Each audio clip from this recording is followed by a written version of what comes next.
ਉਹ ਪਾਕਿਸਤਾਨੀਆਂ ਮੌਜਾਂ ਹੀ ਮੌਜਾਂ। ਹੁਣ ਪੰਜਾਬ ਦਾ ਯਾਨੀ ਕਿ ਚੀਫ ਮਿਨਿਸਟਰ ਦਾ ਇਲੈਕਸ਼ਨ ਜਿਹੜਾ ਨਾ ਉਹ ਯਾਨੀ ਕਿ ਕੁਝ ਦਿਨਾਂ ਵਾਸਤੇ ਅੱਗੇ ਹੋ ਗਿਆ। ਹੁਣ ਜਿੰਨਾ ਚਿਰ ਇਲੈਕਸ਼ਨ ਨਹੀਂ ਹੋਏਗਾ ਉਹਨਾਂ ਚਿਰ ਤੁਹਾਡੇ ਘਰਾਂ 'ਚ ਬਿਜਲੀ ਪਾਣੀ ਗੈਸ ਹਰ ਚੀਜ਼ ਯਾਨੀ ਕਿ ਆਇਆ ਕਰੇਗੀ।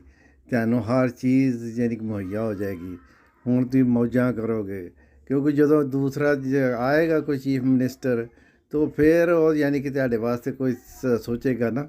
ਹੁਣ ਇੰਨਾ ਚਿਰ ਤਾਂ ਤੁਹਾਨੂੰ ਆਜ਼ਾਦੀ ਹੈ, ਤੁਸੀਂ ਜੋ ਮਰਜ਼ੀ ਕਰੋ ਹੈਂ, ਮੌਜਾਂ ਕਰੋ। ਮੌਜਾਂ ਹੀ ਮੌਜਾਂ ਨੇ ਪਾਕਿਸਤਾਨੀਓ।